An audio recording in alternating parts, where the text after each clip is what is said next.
وقل رب زدني علما.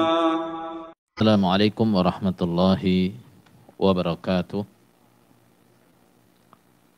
إن الحمد لله نحمده ونستعينه ونستغفره ونستهديه ونعوذ بالله من شرور أنفسنا وسيئات أعمالنا من يهده الله فلا مضل له ومن يضلل فلا هادي له أشهد أن لا إله إلا الله وحده لا شريك له وأشهد أن محمدا عبده ورسوله صلى الله عليه وسلم وعلى آله وصحابته ومن تبعهم بإحسان إلى يوم الدين أما بعد. Alhamdulillah, pada malam hari ini kita kembali mengaktifkan majelis kita yang sempat libur beberapa hari karena safar. Adapun malam hari ini kita akan kajikan kitab yang judulnya Syurutus Shalah wa Arkanuha wa Wajibatuha. Syarat-syarat, rukun-rukun dan wajib-wajibnya salat. Kitab ini adalah risalah atau kitab kecil yang ditulis oleh Syekh Muhammad bin Abdul Wahhab rahimahullah ta'ala. Insyaallah kitab ini kalau sesuai dengan permintaan akan kita kajikan setiap 3 minggu sekali. Jadi tidak tiap malam Selasa, tapi kita hitung setiap 3 kali malam Selasa. Tapi kalau malam ini kita kajikan berarti malam Selasanya berikutnya lagi baru kita kembali ke kajian kitab ini. Adapun nanti dirasa terlalu lama jaraknya, mungkin kita atur nanti bagaimana caranya. Baik. Di dalam kitab ini Syekh Muhammad bin Abdul Wahhab akan membahas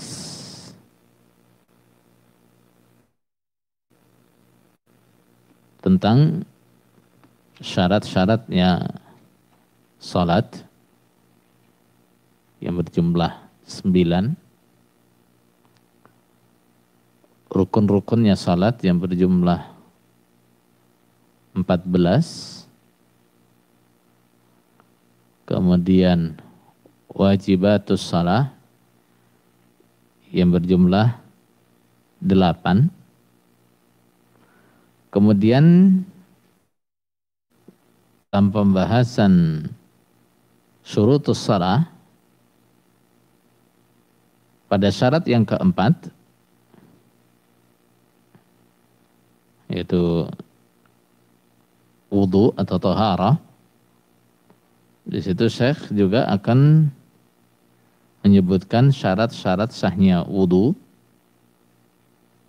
yang ada 10, kemudian faraidnya wudu yang berjumlah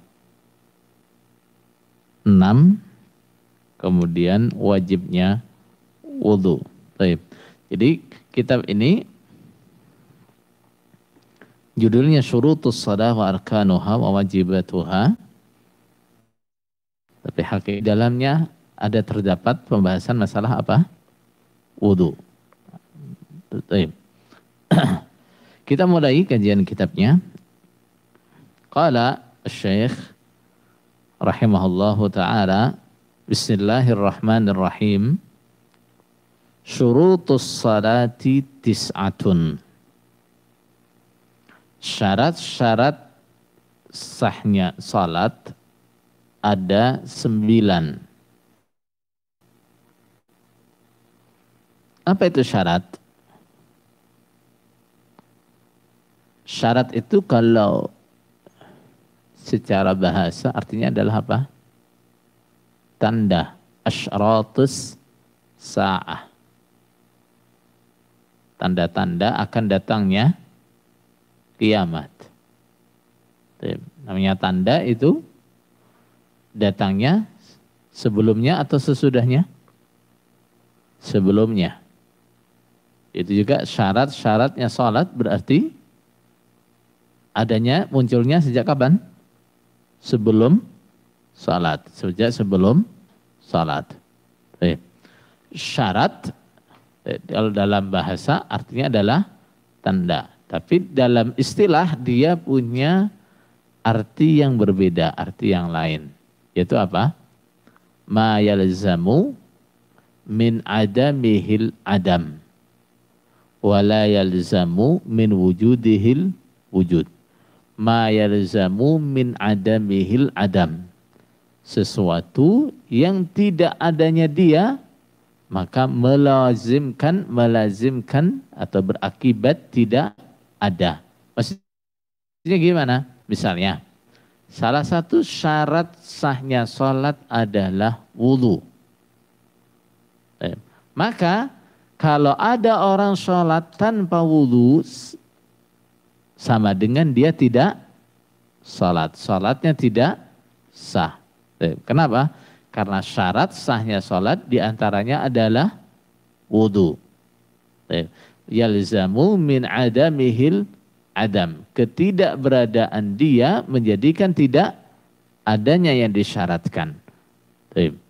Wala yalzamu min wujudihil wujud.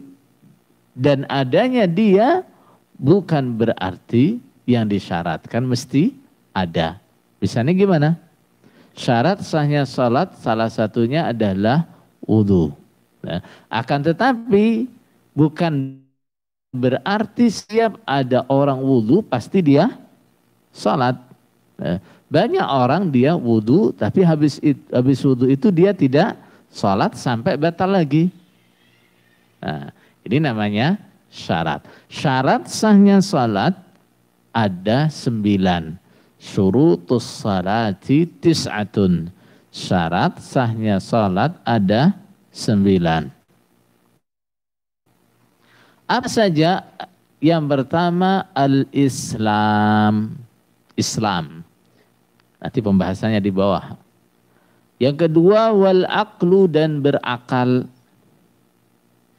Yang ketiga wat tamyizu, dan tamyiz. Yang keempat waf'ul hadath, dan menghilangkan hadath. Yang kelima wa izalatun najasa, dan menghilangkan najis. Yang keenam wa satrul aurah, dan menutup aurat. Yang ketujuh wa dukhulul waqti, dan masuknya waktu. 7 apa 8 itu? 8 ya? 8. Wastiqbalul qiblah, yang ke-9 adalah menghadap kiblat. Yang 10 niyatu, dan niat. 9 ya? 9 niyatu, dan niat. Wa dukhulil waqti, itu nomor berapa? 7. Wastiqbalul qiblah nomor 8, niyatu, dan niat nomor 9. 9. Ini adalah 9 syarat sahnya salat. Islam, akal, tamyiz, kemudian menghilangkan hadas, kemudian hilangnya najis, menutup aurat, masuknya waktu, menghadap kiblat, dan niat. Kita bahas satu-satu. Qala wasyartul awwal. Syarat yang pertama, apa tadi? Al-Islamu, Islam. Wadidduhu, dan kebalikannya Islam adalah al-kufru, kufur. Wal kafiru amaluhu mardud. Wal kafir, dan orang yang kafir, amaluhu, amalnya, mardudun, ditolak. Walau amila, walaupun dia mengamalkan ayya amalin, pada amal apapun. Syarat yang pertama adalah Islam. Kebalikannya Islam adalah kafir. Orang yang kafir, amalnya ditolak, apapun yang dia amalkan, termasuk bila dia sholat. Orang yang kafir,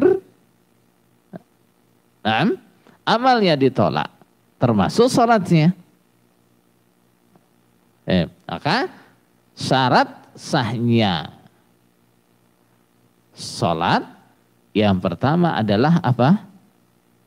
Islam. Wad dalilu, adapun dalilnya adalah qauluhu ta'ala, firman Allah yang maha luhur. Ma kana lil musyrikina ay ya'muru masajidallah. Ma kana lil musyrikin, tidaklah ada bagi orang-orang musyrik, ay ya'muru, mereka meramaikan, masajidallah, atau membangun masajidallah, pada masjid-masjid Allah. Orang-orang musyrik, mereka tidak mungkin memakmurkan masjid-masjidnya Allah. Memakmurkan masjid itu bisa memakmurkan secara fisik, yaitu membangun fisiknya, membangun bangunannya. Bisa memakmurkan secara maknawinya, yaitu apa? Meramaikannya dengan kegiatan-kegiatan ibadah. Itu tidak mungkin dilakukan oleh orang-orang musyrik. Terutama yang mana? Meramaikannya secara maknawi. Syahidin, keadaan mereka adalah syahidin, orang-orang yang menyaksikan, ala anfusihim, atas diri mereka, bil kufri, dengan kekafiran. Orang-orang sendiri, mereka mengakui bahwa mereka itu kafir. Dalam kondisi seperti ini nggak mungkin mereka akan memakmurkan masjid. Qala ulaika habitat a'maluhum. Ulaika, mereka itu, habitat, hancur, a'maluhum, amal mereka. Wa finnari, dan di dalam neraka, hum, mereka, khalidun, kekal. Mereka itu amalnya hancur. Dan mereka akan kekal di neraka. Orang kafir dalam ayat ini disebutkan apapun yang mereka amalkan hancur. Apapun yang mereka amalkan nggak ada faidah, pasti rusak. Termasuk kalau mereka salatnya pun juga akan rusak, nggak berpahala, nggak ada faidahnya. Itu dalil yang pertama. Dalil yang kedua adalah wa qauluhu ta'ala, dan firman Allah yang maha luhur, wa qadimna ila ma 'amilu min 'amalin faja'alnahu haba'an mansura. Wa qadimna, dan kami datang, ila ma 'amilu, pada apa-apa yang mereka amalkan, min amalin, dari semua amal. Kami mendatangi semua amal yang mereka amalkan. Faja'alnahu haba'ah, maka aku menjadikan amal itu haba'an. Apa haba? Debu. Mansura, yang ditaburkan. Di hari kiamat Allah akan menjadikan amal mereka seperti debu yang dihambur-hamburkan. Maksudnya apa? Nggak ada faidahnya. Dua ayat ini menunjukkan bahwa apapun amalnya orang kafir tidak diterima oleh Allah. Nah, sehingga setiap amalan Setiap ibadah syarat sahnya yang pertama adalah Islam. Pertanyaan, dengan apa seseorang itu masuk Islam? Kapan seseorang itu dikatakan dia Muslim? Jawabnya adalah ketika dia mengucapkan asyhadu an la ilaha illallah wa asyhadu anna Muhammadar Rasulullah. Apa dalilnya? Rasulullah sallallahu alaihi wasallam bersabda, "Umirtu an uqatilan nas hatta yashhadu an la ilaha illallah wa anni Rasulullah." Aku diperintahkan untuk memerangi manusia sampai mereka bersaksi la ilaha illallah wa anna Muhammad Rasulullah. Sebelum orang masuk Islam, semua amal-amal baiknya, semua ibadahnya ditolak. Makanya ketika Rasulullah sallallahu alaihi wasallam perintah Mu'adz bin Jabal untuk berdakwah di mana? Yaman. Apa pesan beliau? Pertama, ud'uhum ila ayyashhadu an la ilaha illallah wa anni Rasulullah. Pertama, ajaklah mereka untuk bersaksi la ilaha illallah Muhammad Rasulullah. Ajak mereka untuk itu. Apa artinya? Ajak mereka untuk masuk Islam. Fa inhum ata'uka lidzalika fa akhbirhum. Ketika mereka sudah mengikutimu dalam masalah ini, maka kabarkan kepada mereka annallaha aftarada alaihim khamsa salawatin, bahwa Allah telah mewajibkan mereka untuk mengerjakan salat 5 kali dalam satu hari satu malam. Jadi perintahkan mereka untuk masuk Islam dulu, lalu perintahkan mereka untuk salat. Jadi semua amalan, semua ibadah sah apabila didahului dengan ucapan syahadat, didahului dengan ikrar masuk Islam, dan amal itu harus berdasarkan, harus berdiri di atas makna atau konsekuensi dari kalimat la ilaha illallah. Konsekuensi dari kalimat la ilaha illallah salah satunya adalah mengharuskan kita untuk memurnikan semua yang kita kerjakan untuk Allah. Artinya amal kita harus niatnya karena Allah. Konsekuensi Muhammad Rasulullah, bahwa semua ibadah yang kita kerjakan harus sesuai dengan yang diajarkan Rasulullah sallallahu alaihi wasallam. Makanya ulama mengatakan bahwa semua amalan itu diterima atau dikatakan sebagai amal soleh apabila memenuhi 2 syarat. Syarat yang pertama adalah apa? Ikhlas. Syarat yang kedua adalah mutaba'ah, mengikuti apa yang diajarkan oleh Rasulullah sallallahu alaihi wasallam. Baik. Syarat yang pertama adalah apa? Islam. Kalau orang belum masuk Islam, maka semua ibadahnya enggak sah. Semua ibadahnya tidak diterima. Baik. Syarat yang kedua adalah wasyartu tsani al-aqlu. Syarat yang kedua adalah hal. Wa dhidduhu, dan kebalikannya akal adalah al-junun, gila. Syarat yang kedua, salat itu sah bila dikerjakan oleh orang yang berakal. Tidak oleh orang yang gila. Wal majnunu, Sedangkan orang yang gila marfu'un anhul qalam, marfu'un diangkat anhu darinya al qalamu, pena. Penanya siapa?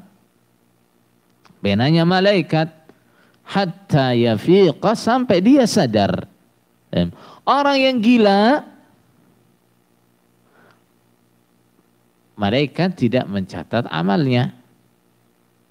Sampai kapan? Sampai dia sadar. Termasuk bila dia salat, salatnya tidak dicatat. Kenapa? Karena dia gila. Wad dalilu, adapun dalilnya adalah haditsu rufi'al qalamu an thalathatin. Hadis yang bunyinya rufi'al qalamu an thalathatin. Rufi'al qalam, pena diangkat an thalathatin, dari 3 golongan. Penanya malaikat diangkat dari 3 golongan. Artinya 3 golongan ini amalnya tidak dicatat oleh malaikat. Siapa? Yang pertama, an-naimu hatta yastaiqidha. Orang yang tidur sampai dia bangun. Orang yang tidur, dia nggak punya akal, ya nggak? Nah, dia tidak berakal, akalnya nggak ada. Nah, dia nggak sadar, hilang kesadarannya. Amalannya, apa yang dia lakukan saat tidur itu tidak ditulis sampai dia sadar. Nah, waktu tidur dia mengucapkan kalimat-kalimat yang haram, nggak ditulis oleh malaikat. Waktu tidur dia ketiduran sampai melewati waktunya sholat, tidak dicatat dosa oleh malaikat. Kenapa? Dia tertidur. Kemudian wal majnunu hatta yafiqa. Yang kedua adalah orang yang gila sampai dia sadar. Yang gila juga begitu. Apapun yang dikerjakan tidak dicatat. Dia mengerjakan dosa apa saja nggak ditulis oleh malaikat. Selagi yang dia lakukan tidak ada hubungannya dengan anak Adam lah ya. Tapi kalau dia berbuat kejahatan yang berkaitan dengan anak Adam, misalnya dia membunuh atau dia merusak hartanya orang lain, nah itu dituntut. Tapi yang dituntut siapa? Yang dituntut siapa? Walinya, bukan yang gila. Kenapa? Nah, yang gila nggak punya tanggungan. Maka yang gila nggak bisa dituntut, yang dituntut adalah walinya. Was-saghiru hatta yabdu, dan anak kecil sampai dia balik. Nah, anak kecil sampai dia balik. Nah, anak kecil amal yang nggak diterima, amal yang nggak ditulis, nah, sampai dia balik. Nah, dosa-dosa yang nggak ditulis sampai dia balik. Ada yang mirip dengan orang gila. Siapa? Orang yang mabuk. Orang yang mabuk. Nah, dia seperti orang gila. Apa kesamaannya? Akalnya hilang. Akan tetapi hilangnya akal dia, penyebabnya adalah apa? Perbuatan dia sendiri. Beda dengan orang yang gila. Orang yang gila akalnya hilang, bukan pilihan dia. Nah, tapi kalau orang yang mabuk, nah, akalnya hilang karena perbuatan dia. Dia sendiri yang minum khamr misalnya, maka akalnya hilang. Orang yang gila, satu sisi, orang yang mabuk, satu sisi dia sama dengan orang yang gila.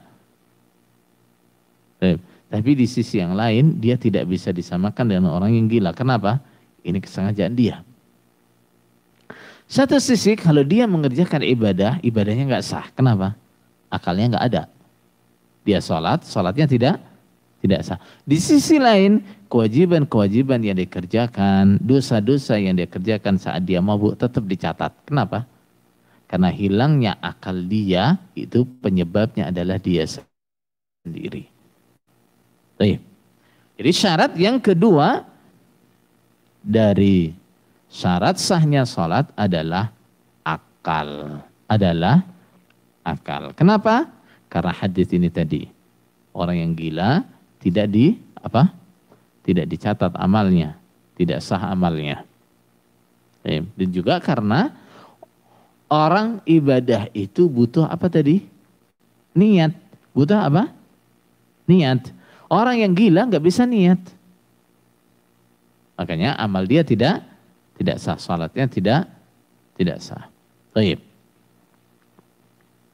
Dua syarat tadi, Islam dan akal, selain syarat sahnya salat, juga syarat wajibnya salat. Gitu ya.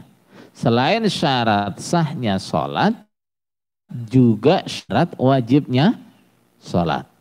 Artinya sebelum orang itu masuk Islam, dia belum wajib salat. Apa artinya dia belum wajib salat? Artinya dia nanti ketika kita ketemu orang kafir, tidak kita suruh dia untuk salat. Ayo salat, bukan. Tapi kita suruh dia untuk masuk Islam. Nah, begitu juga ketika dia masuk Islam, dia tidak kita tuntut untuk mengganti sholat-sholat yang ditinggalkan selama dia kafir.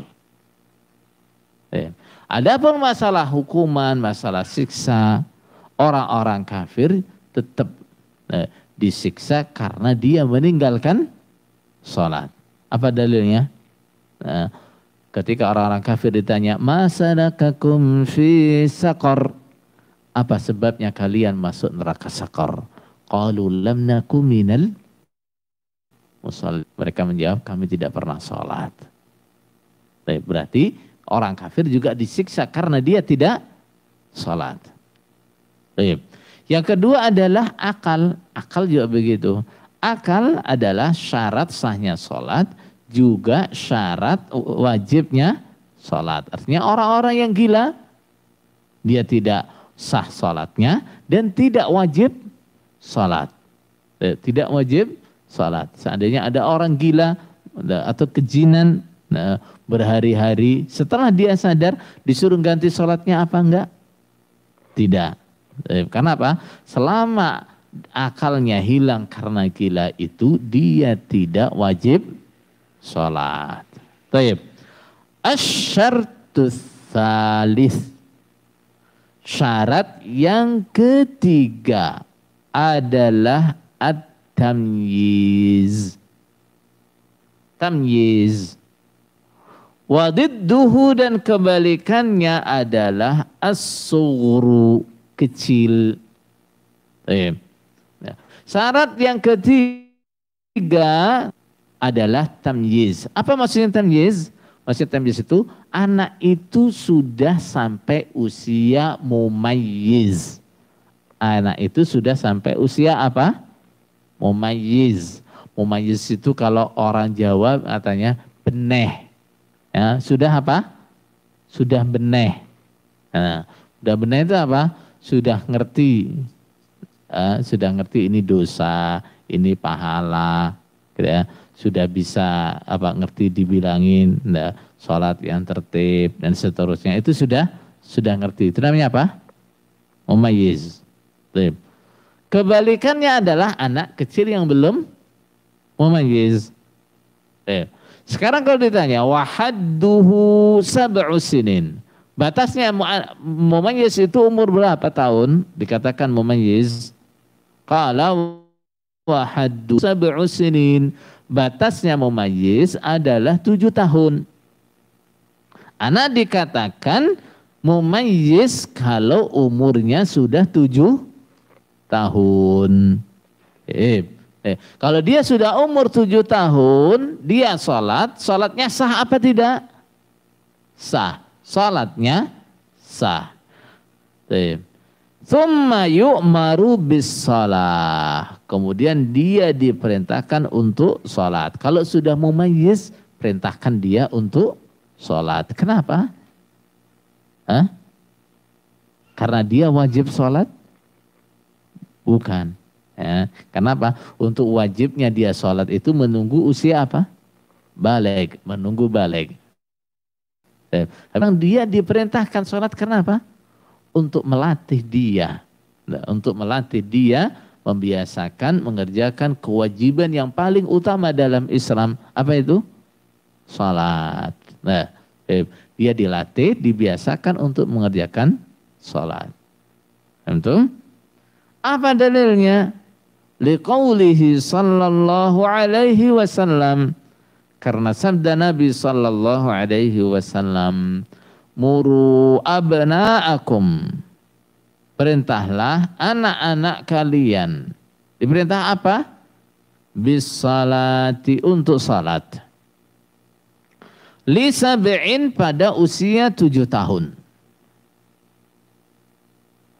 Wadribuhum, dan memukullah kalian pada mereka. Alaiha, atas salat, artinya jika masih belum mau salat. Kapan?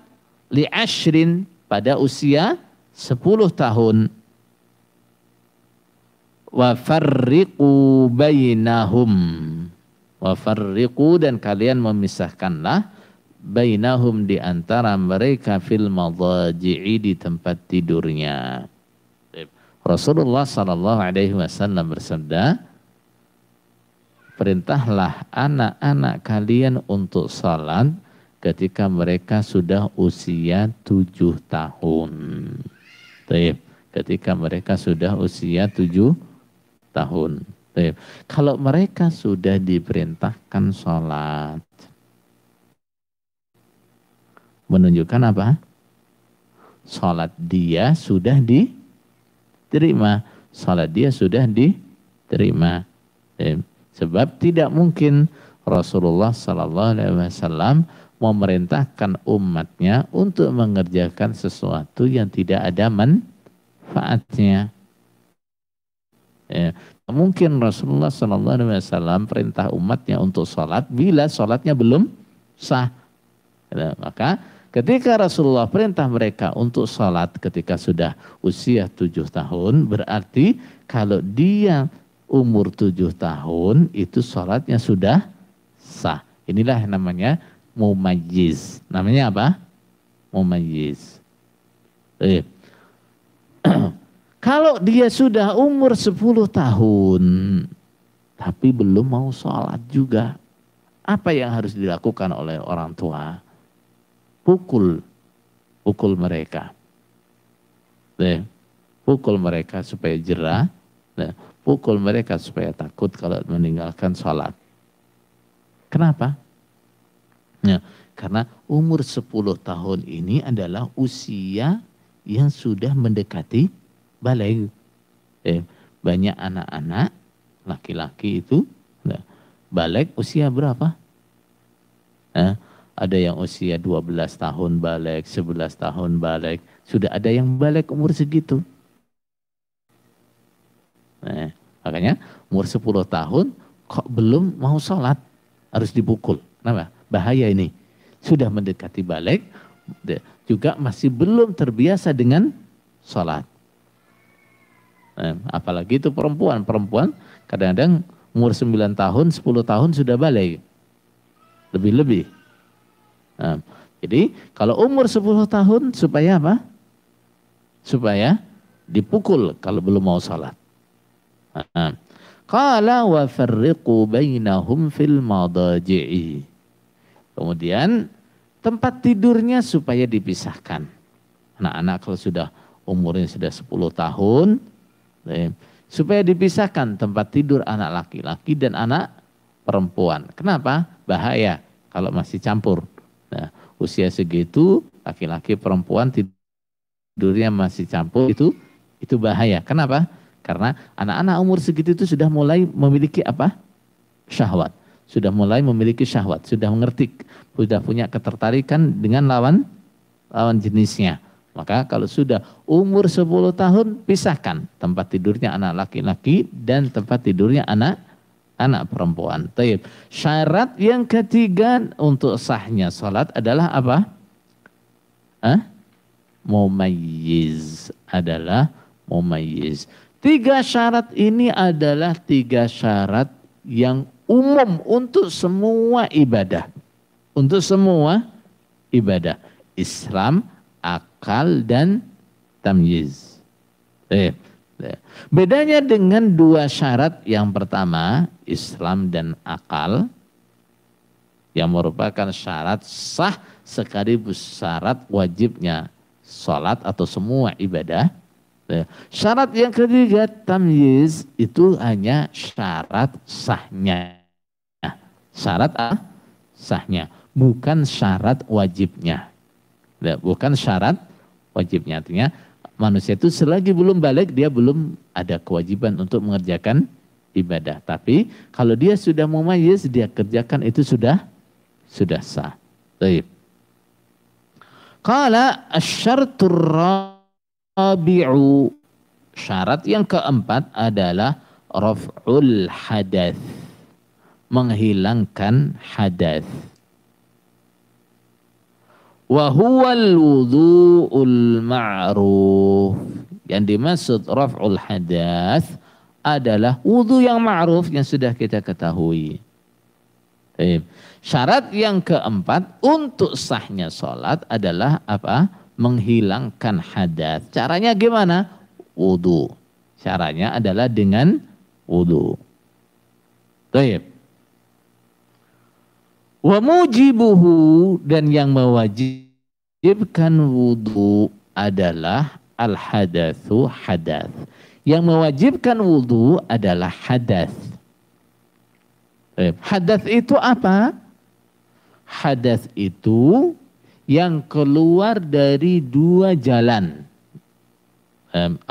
Al-kharij minas sabilain, yang keluar dari 2 jalan. Jalannya kencing dan jalannya apa? Berak. Semua yang keluar dari 2 jalan ini namanya apa? Hadas. Namanya hadas. Baik. Hadas itu ada 2 macam. Yang pertama hadas yang kecil. Apa itu? Kencing, berak, kentut, dan yang lain-lain yang keluar dari apa? Dari 2 jalan itu termasuk madi, termasuk wadi. Hadas yang kecil ini mengharuskan apa? Wudu. Kemudian hadas yang besar, apa itu?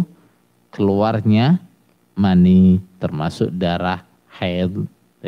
Ini keluarnya ini mewajibkan apa? Mandi. Mewajibkan mandi. Mu'allif atau syekh mengatakan yang mewajibkan wudu adalah hadas. Jadi kapan kita wajib wudu? Apabila terjadi apa? Hadas. Ada yang keluar dari jalannya kencing dan jalannya berak. Misalnya kita kencing, misalnya kita berak, misalnya kita kentut, misalnya keluar misalnya keluar madhi. Ini namanya apa? Yang keluar dari 2 jalan. Termasuk yang mewajibkan wudu adalah nawaqid wudu selain hadas. Nawaqid wudu apa yang merusak wudu? Misalnya tidur. Apa lagi?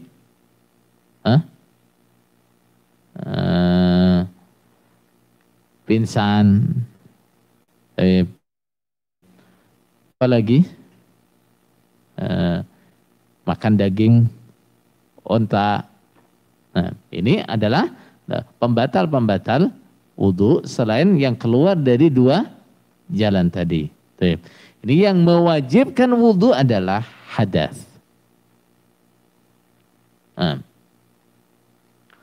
Qala wa amma furuduhu fasittah. Adapun furudnya wudu. Apa furudnya wudu? Amalan-amalan wajibnya wudu.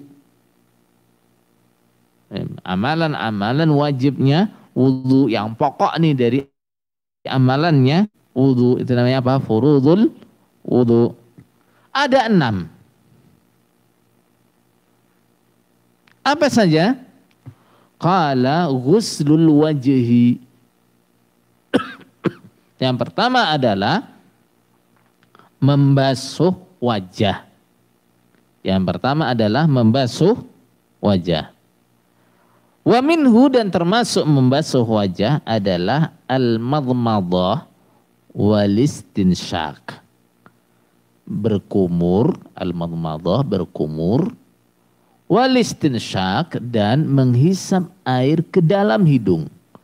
Menghisap air ke dalam hidung. Termasuk membasuh wajah adalah berkumur dan menghisap air ke dalam hidung. Qala wa hadduhu, dan batasnya wajah tulan ke atas, tingginya gitu ya, min manabiti sya'rir ra'si, dari tempat tubuhnya rambut kepala, ila dzikni, sampai janggut, wa ardan, dan lebarnya ila furu'il udunain, sampai daun 2 telinga, sampai 2 daun telinga. Membasuh wajah batasnya mana? Dari atas ke bawah, batasnya adalah yang atas tempat tumbuhnya rambut. Kenapa dikatakan tempat tumbuhnya rambut, enggak rambut saja? Karena kalau nyebutnya rambut, nah ini beda-beda nih. Ada orang yang rambutnya masih sempurna. Ada yang rambutnya sudah botak. Nah, ini apa? Rambutnya sudah mundur nih. Kadang-kadang ada yang mundurnya sampai setengah kepala. Nah, makanya disebutkan gimana? Batasnya membasuh wajah dari atas ke bawah adalah mana? Tempat tumbuhnya rambut, yang biasanya ya, biasanya orang itu normalnya tempat tumbuhnya rambutnya di mana? Nah, sampai di sini nih. Nah, sampai ke bawah batasnya mana? Janggut. Nah, sampai ke bawah batasnya adalah janggut. Kemudian ke samping, nah, dari daun telinga sini sampai daun telinga sini. Berarti telinganya bukan termasuk apa? Bukan termasuk wajah. Telinganya bukan termasuk wajah. Berarti nih batasnya wajah nih. Set. Nah, ini adalah wajah. Ini adalah wajah. Leher ini termasuk wajah apa bukan? Bukan.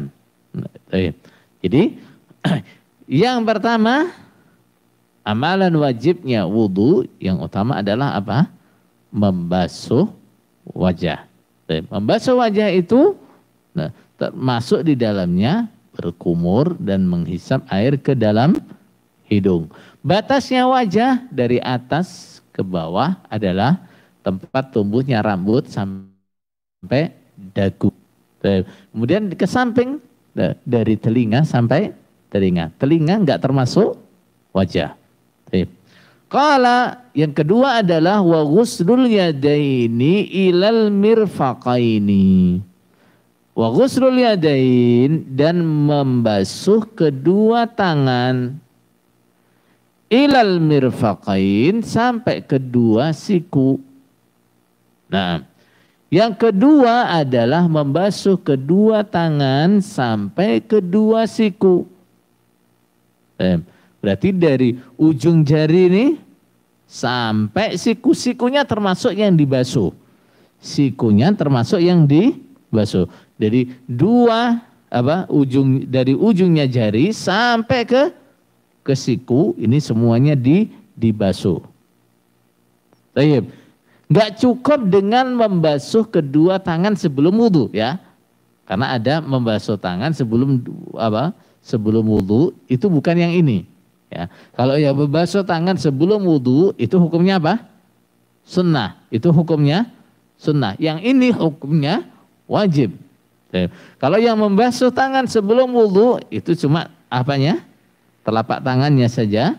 Ya. Tapi kalau yang ini dari ujung jari sampai siku dibasuh semua. Baik. Yang ketiga, wa mashu jami'ir ra'si, dan mengusap seluruh kepala. Wa minhul udhunan, wa minhu dan termasuk dari kepala al-udhunan, kedua telinga. Baik. Kewajiban yang ketiga adalah mengusap seluruh kepala. Mengusap seluruh kepala. Termasuk kedua telinga. Caranya gimana? Usap dari depan sampai ke tengkuk. Kemudian kembalikan ke depan. Kemudian usap kedua telinganya. Atau usap dari depan ke belakang sampai tengkuk, kemudian usap kedua telinganya. Paham? Al-muhim mengusap seluruh kepalanya, termasuk kedua telinganya. Jadi telinga ini dibasuh apa diusap? Telinga dibasuh apa diusap? Diusap bersama dengan kepala, diusap bersama dengan kepala. Baik. Kemudian yang berapa nih? Keempat adalah wa ghuslur rijlain, dan membasuh kedua kaki. Ilal ka'bain, sampai kedua mata kaki. Yang keempat adalah membasuh kedua kaki sampai kedua mata kaki. Kaki yang dibasuh di sini mana? Telapak kakinya. Terus batasnya mana? Sampai mata kakinya. Ini kewajiban yang keberapa? Keempat. Membasuh kedua kaki sampai kedua mata kakinya. Jadi yang benar kaki itu dibasuh, bukan diusap. Ya. Kaki itu wajibnya dibasuh, bukan diusap, bukan diusap. Kaki itu diusap hanya dalam apa? Dalam keadaan seseorang memakai sepatu atau kaos kaki. Gitu ya. Kalau tidak, kaki dalam keadaan terbuka, wajibnya dibasuh. Baik. Kemudian kewajiban yang kelima adalah watartibu, dan urut. Urut seperti apa? Urut seperti yang disebutkan tadi. Gimana? Membasuh wajah. Terus membasuh tangan. Terus mengusap kepala. Terus membasuh kaki. 4 ini harus urut. 4 ini harus urut. Tidak boleh saya wudu, basuh tangan dulu, kemudian baru membasuh wajah, kemudian saya basuh kaki, kemudian saya usap kepala. Enggak boleh, enggak sah begitu. Jadi harus urut, basuh wajah, basuh tangan, kemudian usap kepala, kemudian basuh kaki. Baik. Nah, yang 4 ini harus urut. Adapun mendahulukan yang kanan sebelum yang kiri. Hukumnya apa? Sunnah. Hukumnya sunnah.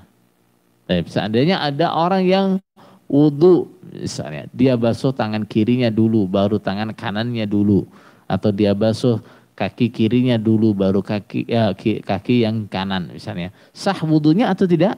Sah, akan tetapi menyelisihi sunnah, akan tetapi menyelisihi sunnah. Begitu juga apabila dia misalnya membasuh wajahnya dulu, baru berkumur dan menghisap air ke dalam hidungnya, misalnya. Wudunya sah apa tidak? Sah, tapi menyelisihi sunnah. Tapi menyelisihi sunnah. Taib. Kemudian wal muwalat. Dan muwalat. Apa artinya muwalat? Apa artinya muwalat? Beriringan. Apa maksudnya beriringan? Maksudnya beriringan adalah setelah selesai membasuh satu anggota wudhu, segera diteruskan membasuh anggota wudhu yang berikutnya. Nah, misalnya setelah selesai membasuh wajah, segera membasuh tangannya. Setelah mengusap kepala, segera membasuh kakinya. Itu namanya apa? Mualat. Tidak, misalnya orang wudhu habis berkumur atau habis basuh wajah, kemudian sibuk ngobrol dulu sama temannya, habis itu terus diteruskan basuh tangannya, terus habis itu disambi apa lagi, nyuci baju belum selesai, terus habis itu ngusap kepalanya misalnya. Sah apa enggak begitu? Tidak sah. Kecuali apabila berhentinya itu untuk apa? Untuk kemaslahatannya wudhu. Misalnya gimana? Dia wudhu habis kumur, cuci wajah, terus akhirnya habis, kerannya mati. Kemudian dia keluar menghidupkan pompanya air misalnya. Ini dia berhenti atau memberikan jeda untuk pekerjaan wudhunya, tapi untuk sesuatu yang berkaitan dengan kemaslahatannya wudhu. Apa dalilnya? Qala wad-dalilu qauluhu ta'ala. Adapun dalilnya adalah firman Allah Ta'ala. Apa itu? Ya ayyuhalladzina amanu idza qumtum ilas salati faghsilu wujuhakum wa aydiyakum ilal marafiqi wamsahu biru'usikum wa arjulakum ilal ka'bayn. Ya ayyuhalladzina amanu, wahai orang-orang yang beriman. Idza qumtum ilas shalah, ketika kalian hendak berdiri ilas salati, untuk salat. Wahai orang-orang yang beriman, ketika kalian hendak berdiri untuk salat. Idza qumtum ini artinya akan salat. Dalam bahasa Arab kadang kalimat idza itu menjadikan fi'il madhi setelahnya bermakna mudhari'. Seperti idza qumtum ilas shalah, ketika kalian hendak berdiri untuk salat. Seperti di ayat lain gimana? Ayat lain gimana? Wa idza qara'tal Qur'ana fasta'idz billah minasyaitonir rajim. Ketika engkau membaca Al-Qur'an, maka berlindunglah kepada Allah dari setan. Idza qara'ta di situ maknanya apa? Fi'il apa? Fi'il madhi. Tapi kalau kita manai madhi, gimana? Ketika engkau telah selesai membaca salat, bacalah ta'awudz. Nah, cocok nggak? Nggak cocok. Nah, padahal perintahnya ta'awud adalah sebelum membaca Al-Quran. Dalam Arab kadang ada huruf idza itu menjadikan fi'il madhi setelahnya bermakna mudhari'. Tapi nggak selalu. Tapi tidak selalu. Contohnya ini. Ketika kalian hendak berdiri untuk sholat. Ketika kalian akan sholat. Terus keadaannya tidak punya wudu gitu ya. Terus keadaannya tidak punya wudu. Apa yang kalian lakukan? Faghsilu wujuhakum. Maka basuhlah wajah-wajah kalian. Wa aydiyakum dan tangan-tangan kalian ilal marafiqi. Sampai pada siku. Sampai pada beberapa siku. Wamsahu dan kalian mengusaplah biru'usikum pada kepala kalian. Wa arjulakum. Nah, wawunya atafnya kemana? Wamsahu atau wagsilu? Wagsilu. Nah, wagsilu arjulakum dan basuhlah kaki-kaki kalian ilal ka'bain sampai kedua mata kaki. Baik. Ini namanya apa ini? Praktek apa ini? Wudu. Ya. Pertama, basuhlah wajah kalian. Yang kedua, basuhlah tangan kalian sampai siku. Yang ketiga, usaplah apa? Kepala kalian. Yang keempat, basuhlah kaki kalian sampai kedua mata kaki. Ini menunjukkan bahwa anggota wudhu yang harus dibasuh itu ya ini, gitu ya, ya ini. Terus tadi Syekh mengatakan itu harus urut. Apa buktinya urut? Yang pertama dari ayat ini nih, istidlal yang mungkin agak rumit nih, dari ayat ini. Nah, dalam ayat ini Allah menyebutkan anggota badan yang diusap, apa itu? Mengusap kepala di antara anggota badan yang dibasuh.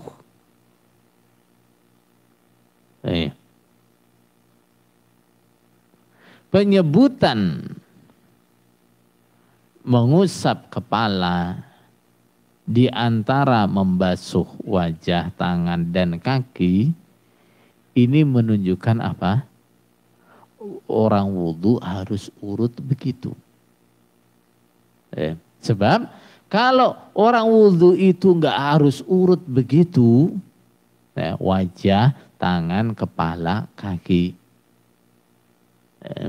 akan lebih mudah, lebih ringan untuk dipahami apabila yang diusap disebut di belakang. Gitu?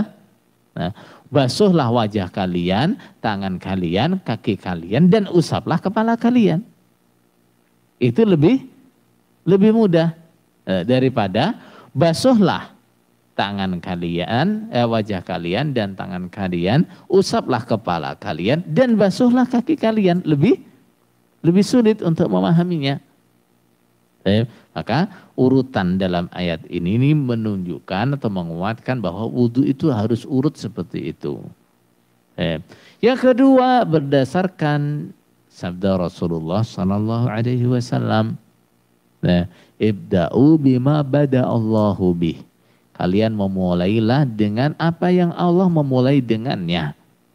Memang sabda Rasulullah SAW ini terdapat atau diucapkan ketika beliau haji. Nah, waktu akan sa'i beliau mengatakan ibda'u bima bada Allahu bih.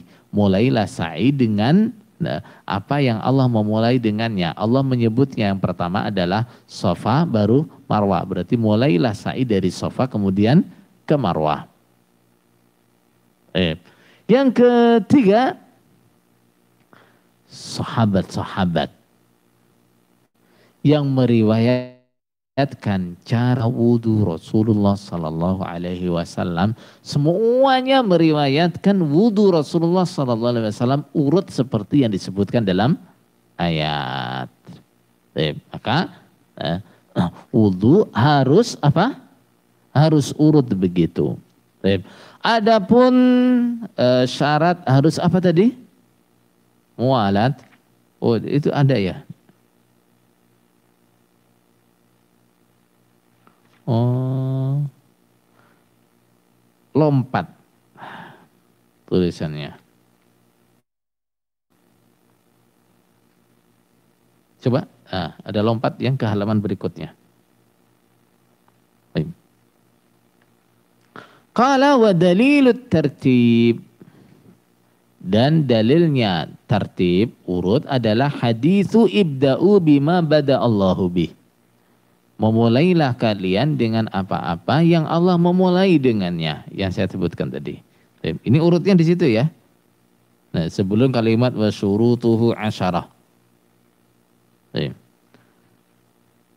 Kemudian wa dalilul muwalat, adapun dalilnya muwalat adalah haditsu sahibil lum'ah.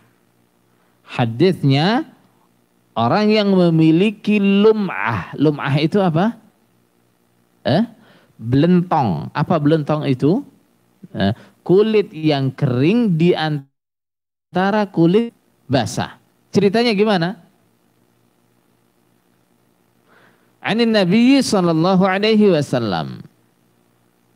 Annahu, sesungguhnya Nabi lamma ra'a, ketika Nabi melihat rajulan pada seorang laki-laki, fi qadamihi lum'ah, di dalam tumitnya, qadam, kok tumit, telapak kakinya, qadam itu telapak kaki bukan tumit, lum'atun, lum'ah, apa lum'ah tadi? Belentong. Apa belentong itu? Nah, kulit yang kering di antara kulit yang basah, itu namanya belentong.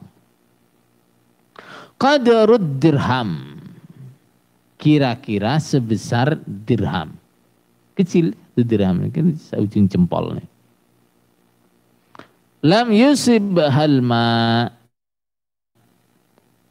tidak mengenai padanya alma'u, air. Fa'amarahu, maka Nabi perintah padanya bil i'adati, untuk mengulangi. Adapun dalil orang yang wudu harus muwalat. Apa tadi muwalat? Harus beriringan. Adalah hadis yang diriwayatkan bahwa ada seorang laki-laki yang wudu, kemudian ada di telapak kakinya kulit yang kira-kira besarnya sebesar dirham, itu nggak kena air, nggak kebasuh.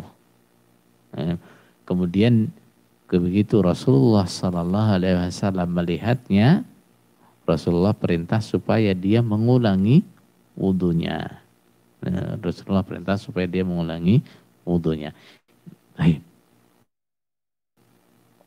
Bagaimana dengan hadis ini kita mengatakan wudu itu harus muwalat, harus beriringan. Bagaimana? Karena seandainya wudu itu tidak harus beriringan, semestinya Rasulullah Sallallahu Alaihi Wasallam cukup memerintahkan dia untuk membasuh mana? Kulit yang masih kering tadi, yang belum terbasuh. Seandainya wudu itu enggak harus muwalat, Rasulullah tinggal perintah basuh yang masih kering itu dibasuh. Tapi Rasulullah perintah dia untuk mengulangi wudunya. Itu menunjukkan wudu dia tidak sah. Wudu dia tidak sah dan tidak bisa kemudian diteruskan saja, disempurnakan saja dengan membasuh yang belum basah. Paham tuh? Nah, ini dalil untuk apa nih? Dalil untuk 6 amalan wajibnya wudu. Baik. Qala wajibuhu tasmiyatu ma'adzikri. Ini dituliskan sampai di sini ya. Nah, itu yang wasyurutuhu asyarah nanti setelah ini. Yang nulis kebalik ini. Wa wajibuhu tasmiyatu ma'adzikri. Dan wajibnya wudu adalah at-tasmiyah, membaca bismillah ma'adzikri. Apabila ingat. Atau jika ingat. Adapun wajibnya wudu, apa bedanya furud dengan wajib? Furud itu wajibnya yang di atasnya wajibnya fard. Nah, yang di bawahnya namanya wajib. Sebagian ulama menjadikan dua istilah ini untuk makna yang berbeda. Kalau fard itu adalah sesuatu yang wajibnya disepakati. Kalau wajib adalah sesuatu yang wajibnya diperselisihkan. Nah, itu makanya yang ini disebut apa? Wajibuhu tasmiyah. Wajibnya wudu adalah membaca bismillah. Kenapa Syekh di situ menyebutkan wajibnya wudu adalah membaca bismillah dan ketika ingat saja. Saya tidak menyebutkan di furudul wudu, enggak menyebutkan furudul wudu sab'ah gitu saja. Ada furudnya wudu ada 7 gitu saja. Karena umumnya ulama atau jumhurnya ulama mengatakan bahwa wudu membaca bismillah sebelum wudu itu hukumnya sunnah. Hukumnya apa? Sunnah. Sementara Syekh lebih condong bahwa membaca bismillah sebelum wudu itu hukumnya wajib. Tapi Syekh juga tidak berani juga mengatakan orang yang lupa nggak baca bismillah wudunya tidak sah. Nah, makanya saya tidak menggabungkannya ke dalam furudul wudu. Nah, kenapa? Umumnya ulama mengatakan itu sunnah. Nah, sementara ada hadis la wudu'a liman lam yadhkur ismallahi alaihi. Tidak ada wudu bagi orang yang tidak menyebut bismillah. Ini. Hadisnya bunyinya begitu. Adalah hadis ini seandainya tidak ada hadis-hadis lain yang menunjukkan sahnya wudu tanpa membaca bismillah.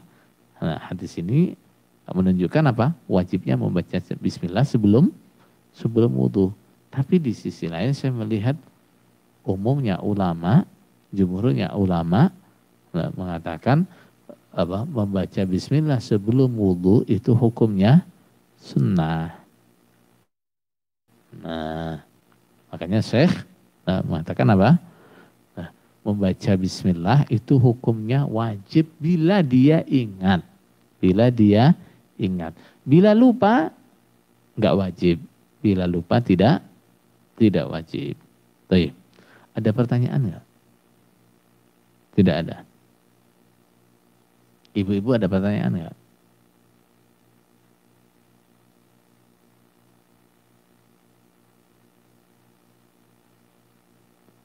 Baik, kalau tidak ada pertanyaan saya teruskan. Apa?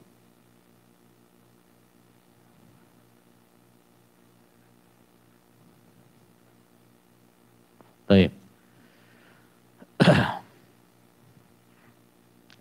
Mengusap kepala ketika keadaan uzur. Misalnya perempuan di tempat yang terbuka. Apakah dia harus melepas jilbabnya atau tidak? Secara umum kaidah syariah, al-masyaqqatu tajlibut taisir. Keadaan yang berat itu membawa kemudahan. Makanya laki-laki yang pakai surban yang dililitkan ketika wudu, nah, itu tidak harus melepas surbannya. Dia bisa mengusap surbannya saja, diusap dari atasnya surban. Tapi kalau dia hanya pakai topi, kopiah, kopiahnya dicopot. Kenapa? Melepas kopiahnya itu tidak sulit. Begitu juga orang yang memakai sepatu. Apalagi kalau sepatunya orang dulu tuh talinya buahnya. Nah, itu kalau setiap akan wudhu dia melepas sepatunya, habis itu dipakai lagi, itu menyulitkan bagi dia. Maka syariat membolehkan dia untuk apa? Nah, mengusap saja sepatunya. Nah, sekarang masalah perempuan. Nah, perempuan yang wudhu di tempat umum, di tempat yang terbuka. Kalau dia buka kerudungnya, jelas gimana? Nah, buka aurat di tempat umum. Kalau dia memasukkan tangannya ke kerudung tanpa melepas, sulit apa enggak? Sulit. Maka dalam kondisi seperti itu, dia boleh mengusap saja kerudungnya.